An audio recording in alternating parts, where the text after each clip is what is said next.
ஓம் நம சிவாய.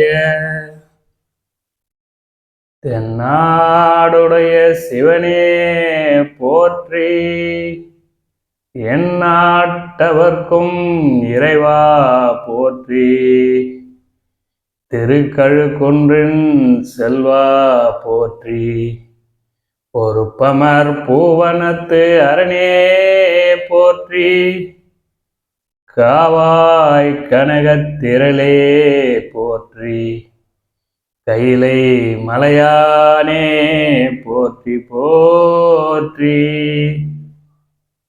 எல்லாம் அல்ல பரம்பொருள் ஈசன் எம்பெருமான் அனைத்து உயிர்களையும் இன்புற்றிருக்கச் செய்வான் என்று மன்றாடி கேட்டுக்கொள்கிறேன். இறைவன் நம்மை படைத்த காரணத்தை உணரத் துடிக்கும் சிறு ஆன்மாவின் பதிவாய் போடுகிறேன். எல்லாம் இறை செயல். நம் பிறப்பை உணர்த்த பிறப்பிக்க வைத்த இறைவனால் மட்டுமே முடியும். இது உண்மை. அறிந்தவர்களுக்கு. அறியாதவர்கள் அவர்கள் இறைத்தன்மையை உணரும் வரை கர்ம காரியங்களால் மறுபிறவி எடுக்கச் செய்வான் என்பதை திண்ணமாக கருதுகிறேன். குழந்தை பிறப்பு முதலாக அவளுக்கு உயிரை கொடுத்த இறைவன் அன்னை மடியில் தவழச் செய்யும் போது கற்பிக்க வேண்டிய தாயானவள் முழுமுதற் பொருளான இறைவன் கொடுத்த உயிரை தனக்கு அளித்ததை வரமாக எண்ணிக்கொண்டு இறைவன் வழியில் நடக்க தெரியாமல் அக்குழந்தையை நான் தான் வளர்க்கிறேன் என்று அவள் வளர்ந்த விதத்தில் அவள் எண்ணத்தில் வளரும்போது முதல் கர்மாவை தன் தாயிடம்தான் அந்த ஆன்மா பெறுகிறதாக தோன்றுகிறது. தோற்றுவிப்பவள் முதல் கர்மா அன்னையிடம்தான் நாம் பெற்றுக்கொண்டு வளர ஆரம்பிக்கிறோம். இயல்பில் இறைவன் நம்மை அனைத்து உயிர்களைப் போலதான் படைத்தான். ஆனால் நாம் வளரும் விதத்தில் சூழ்நிலைக்கேற்றார் போல் மாறுபட்டு வளர்க்கப்படுகிறோம். இந்த உண்மை தெரியும் போது நாம் வெட்கப்பட வேண்டியது, நாம் வருந்தப்பட வேண்டியது, நாம் வேதனைப்பட்டு விடுவிக்க வேண்டி வினை தீர வேண்ட வேண்டியது நம் பிறப்பா, பிறப்பை கொடுத்த இறைவனையா, இல்லை நாம் பெற்றெடுத்த அன்னை மூலமாக நாம் பெற்ற பெருமையா என்று வியக்கும் போது வெட்கமாக இருக்கிறது. எல்லாம் உணரும் தருவாயில் உணர வேண்டிய தருணத்தில் விடுத்து வாழ்வியல் முறையில் வாழ்ந்து வெளிப்படும் போது அனைத்தும் மாயையாகி மருளிக்கச் செய்கிறது நம் மனதை.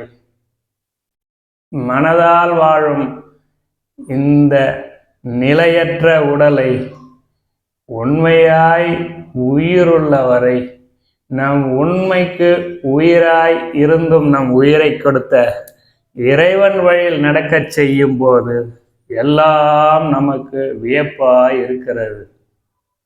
காலம் நம்மை உணர்த்த வைக்க அந்த பரம்பொருள் ஈசன் இத்தனை நாள் நம்மை இந்த மண்ணுலகில் புழுவாய் மனித பிறவியை புழுவாய் வாழ வைத்ததை எண்ணி வேதனைப்பட வைக்கிறது.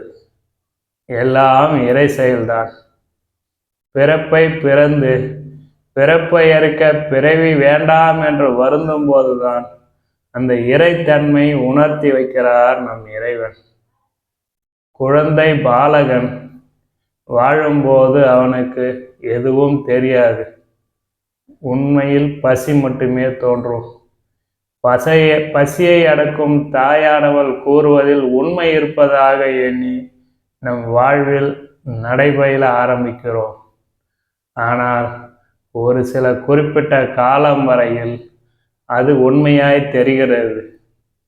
தன்னை உணரும் போது அகத்தால் நம் முகத்தை பார்க்கும்போது அனைத்தும் வீணாகி மனது வலிக்கிறது.